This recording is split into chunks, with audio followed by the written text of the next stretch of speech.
ಈಗ ರಾಷ್ಟ್ರ ಮತ್ತು ಅಂತಾರಾಷ್ಟ್ರೀಯ ಮಟ್ಟದಲ್ಲಿ ಅತ್ಯಂತ ಯಶಸ್ವಿ ನಾಯಕ ಅಂತ ಯಾರಾದರೂ ಇವತ್ತು ಗುರುತಿಸ್ಕೊಂಡಿದ್ರೆ ಅದು ನರೇಂದ್ರ ಮೋದಿಯವರು. ಇವತ್ತಿಗೆ ಅವರ ಆಡಳಿತ 12 ವರ್ಷಗಳ ಸುದೀರ್ಘವಾದಂಥ ಆಡಳಿತವನ್ನು ನಡೆಸಿ ಅತ್ಯಂತ ಯಶಸ್ವಿಯಾಗಿ ಮುನ್ನಡೀತಾ ಇದ್ದಾರೆ.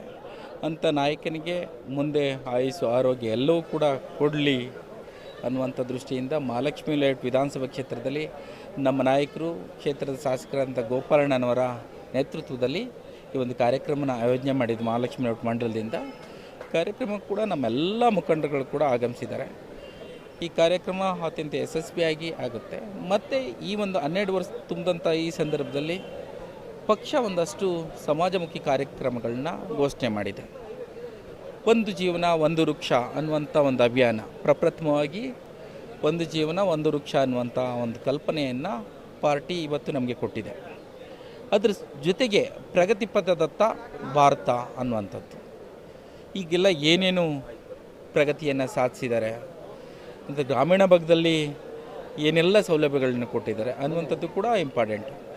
ಇದ್ರ ಜೊತೆಗೆ 2047ಕ್ಕೆ ವಿಕಸಿತ ಭಾರತ ಅನ್ನುವಂಥ ಕಲ್ಪನೆ ಏನಿದೆ, ಸ್ವಾವಲಂಬಿ ಭಾರತ ಅನ್ನುವಂಥ ಕಲ್ಪನೆ ಇದೆ, ಅದಕ್ಕೂ ಕೂಡ ಅತ್ಯಂತ ಹೆಚ್ಚಿನ ಒತ್ತನ್ನು ಇವತ್ತಿನ ನಮ್ಮ ರಾಷ್ಟ್ರದ ನಾಯಕರು, ಯಶಸ್ವಿ ನಾಯಕರು ನರೇಂದ್ರ ಮೋದಿಯವರು ಕೊಟ್ಟಿದ್ದಾರೆ. ಜೊತೆಗೆ ಅವರ ಕಲ್ಪನೆ ಸ್ವಚ್ಛ ಭಾರತ್ ಅನ್ನುವಂಥದ್ದು ಏನು ಇದೆ, ಆ ಸ್ವಚ್ಛ ಭಾರತ್ ಕೂಡ ನಮ್ಮೆಲ್ಲ ಕಾರ್ಯಕರ್ತರು ಕೂಡ ಜೊತೆಗೆ ವಿವಿಧ ಸಂಘಟನೆಗಳ ಜೊತೆಗೂಡಿ ಯಶಸ್ವಿಯಾಗಿ ಮುನ್ನಡೆಸ್ಕೊ ಹೋಗ್ತಾ ಇದ್ದೀವಿ. ಅವರು ಆಗ್ತಂಥ ದಾರಿನಲ್ಲಿ ನಮ್ಮ ಮಹಾಲಕ್ಷ್ಮಿ ಲೇಔಟ್ ವಿಧಾನಸಭಾ ಕ್ಷೇತ್ರದ ಶಾಸಕರ ನೇತೃತ್ವದಲ್ಲಿ ಅವರ ಮಾರ್ಗದರ್ಶನದಲ್ಲಿ ಇವೆಲ್ಲ ಕಾರ್ಯಕ್ರಮಗಳನ್ನ ರೂಪಿಸಿದ್ದೀವಿ.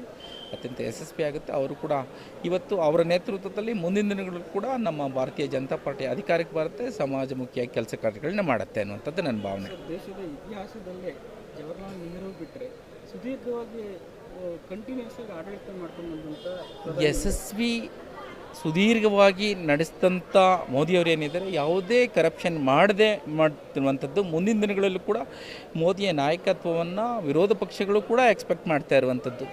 ಇವತ್ತು ರಾಷ್ಟ್ರದಲ್ಲಿ ಯಾರಾದರೂ ಒಂದು ಅದ್ಭುತವಾದಂಥ ನಾಯಕತ್ವ ನೀಡಿದಂಥ ವ್ಯಕ್ತಿತ್ವ ಇದ್ದರೆ ಅದು ನರೇಂದ್ರ ಮೋದಿಯವರಿಗೆ. ಹಾಗಾಗಿ ಅವರ ಯಶಸ್ವಿ ನಾಯಕತ್ವದಡಿ ನಾವೆಲ್ಲ ಕೆಲಸ ಮಾಡ್ತಾಯಿದ್ದೀವಿ.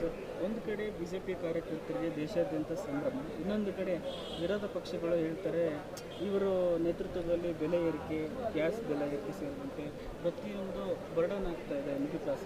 ನೋಡಿ, ಅಂತಾರಾಷ್ಟ್ರೀಯ ಮಟ್ಟದಲ್ಲಾದಂಥ ಬದಲಾವಣೆಗಳು, ರಷ್ಯಾ ಉಕ್ರೇನ್ ಯುದ್ಧದಾಗಿರ್ಬೋದು, ಅಮೆರಿಕಾ ಇಸ್ರೇಲ್ ಮತ್ತು ಇರಾನ್ ಯುದ್ಧದಿಂದಾಗಿ ಇದು ಸನ್ನಿವೇಶಗಳ ಅವಲಂಬನೆ ಆಗಿದೆ ಹೊರತು ರಾಷ್ಟ್ರದ ಪ್ರಧಾನಮಂತ್ರಿಗಳಿಂದ ಆದಂಥ ವ್ಯತ್ಯಾಸಗಳಲ್ಲ. ಇದು ಅಂತಾರಾಷ್ಟ್ರೀಯ ಮಟ್ಟದಲ್ಲಿ ಏನು ಈ ಡಾಲರ್ ಬೆಲೆ ವ್ಯತ್ಯಾಸಗಳಾಗ್ತಾಯಿದೆ ಅದ್ರ ಮೇಲೆ ಡಿಪೆಂಡ್ ಆಗಿದೆ.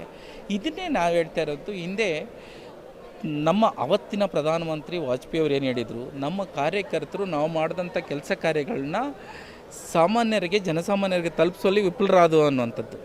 ಇವತ್ತು ಆ ತಪ್ಪನ್ನು ಮತ್ತೊಮ್ಮೆ ಮಾಡಲ್ಲ. ನಮ್ಮ ಬಿ ಜೆ ಪಿಯ ಕಾರ್ಯಕರ್ತರು, ಬಿ ಜೆ ಪಿಯ ಸಂಘಟನೆಯಲ್ಲಿ ಪಾಲ್ಗೊಂಡಂಥ ಅನೇಕ ಮುಖಂಡರು ಇವತ್ತು ಆ ಕೆಲಸಗಳನ್ನ ಮಾಡಲ್ಲ. ಇವತ್ತು ಯಾಕೆ ಇಷ್ಟು ಜನ ಸೇರಿದ್ದಾರೆ? ಇವತ್ತು ಮೋದಿಯವರ 12 ವರ್ಷ ತುಂಬಿದಂಥ ಇವತ್ತಿನ ದಿನ ಸರಿಸುಮಾರು 400ಕ್ಕೂ ಹೆಚ್ಚಿನ ಜನಗಳು ಇಲ್ಲಿ ಸೇರಿದ್ದಾರೆ. ಬರೀ ನಮ್ಮ ಒಡನಾಟ ಇರುವಂಥ ಕಾರ್ಯಕರ್ತರು ಮಾತ್ರ ಅಲ್ಲ, ಜನಸಾಮಾನ್ಯರು ಕೂಡ ಇವತ್ತು ನಮ್ಮ ಜೊತೆ ಸೇರಿದ್ದಾರೆ, ವಿವಿಧ ಸಂಘಟನೆಯವರು ನಮ್ಮ ಜೊತೆ ಸೇರಿದ್ದಾರೆ. ಯಾವ ಕಾರಣಕ್ಕೆ ಅಂತಂದರೆ, ಇವತ್ತು ಮೋದಿಯವರಿಗೆ ಏನು ಆ ಒಂದು ಕಾರ್ಯಕ್ರಮಗಳನ್ನ ಯಶಸ್ವಿಯಾಗಿ ನಡೆಸಿದ್ದಾರೆ ಅದನ್ನು ಜನಸಾಮಾನ್ಯರಿಗೆ ತಲುಪಿಸುವಂಥ ಕೆಲಸ ಕಾರ್ಯಗಳನ್ನ ಮಾಡುವಂಥದ್ದು. ನಾವು ಕಾರ್ಯಕರ್ತರೇನಿದ್ದೀವಿ, ಮಂಡಲದ ವತಿಯಿಂದಾಗಲಿ, ನಮ್ಮ ಬೂತ್ ಮಟ್ಟದಲ್ಲಾಗಿರಲಿ, ವಾರ್ಡ್ ಮಟ್ಟದಲ್ಲಾಗಲಿ, ನಾವು ಇವತ್ತಿನ ಅಂತಾರಾಷ್ಟ್ರೀಯ ಬೆಳವಣಿಗೆಗಳೇನಾಗ್ತಾಯಿದೆ ಆ ಬೆಳವಣಿಗೆಗಳನ್ನು ತಿಳಿಸ್ಕೊಡುವಂಥದ್ದೇ ನಮ್ಮ ಕೆಲಸ.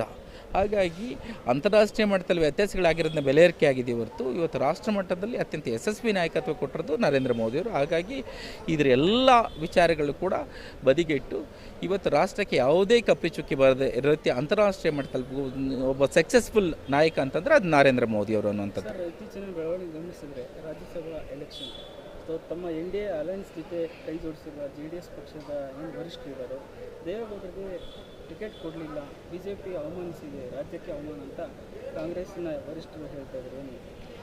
ಯಾರಾದ್ರೂ ದೇವೇಗೌಡರಿಗೆ ದೊಡ್ಡ ಮಟ್ಟದ ಗೌರವ ಕೊಟ್ಟರೆ, ಒಬ್ಬ ಪ್ರಧಾನಮಂತ್ರಿ ಅವರ ಮನೆ ಬಂದಂಥ ದೇವೇಗೌಡರು ಬಂದಂಥ ಸಂದರ್ಭದಲ್ಲಿ ಮನೆ ಬಾಗಿಲಿಗೆ ಹೋಗಿ ಅವ್ರನ್ನ ಕರ್ಕೊಂಬಂದು ಕೈ ಹಿಡಿದು ಕೂರಿಸಿ ಜೊತೆ ಕರ್ಕೊಂಬಂದಂಥ ವ್ಯಕ್ತಿ ಯಾರಾದರೂ ವ್ಯಕ್ತಿತ್ವ ಇದ್ದರೆ ಅದು ನರೇಂದ್ರ ಮೋದಿಯವರ ವ್ಯಕ್ತಿತ್ವ.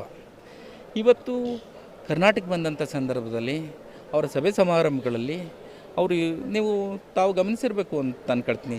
ಅದು ನಮ್ಮ ಆದಿಚುಂಚನಗಿರಿ ಮಠದಲ್ಲಿ ನಡೆದಂಥ ಕಾರ್ಯಕ್ರಮಕ್ಕೆ ದೇವೇಗೌಡರು ಎದ್ದೇಳ್ತಾ ಇದ್ರು. ಇವರು ಅಲ್ಲಿ ತಕ್ಷಣ ಹೋಗಿ ಬೇಡ ದೇವೇಗೌಡ ಅಜ್ಜಿ ಕೂರಿ ಅಂತೇಳಿ ಕೂತು ಅಲ್ಲೇ ನಮಸ್ಕಾರ ಮಾಡಿದಂಥ ಒಂದು ವ್ಯಕ್ತಿತ್ವ ಇದ್ದರೆ ಅದು ಮೋದಿಯವ್ರದ್ದು. ಮತ್ತು ಭಾರತೀಯ ಜನತಾ ಪಾರ್ಟಿಯಿಂದ ಅವರು ಈಗ ನೆನ್ನೆ ಕುಮಾರಸ್ವಾಮಿ ಅವರ ಸ್ಟೇಟ್ಮೆಂಟ್ ಅವ್ರು ನೋಡಿದ್ರಿ.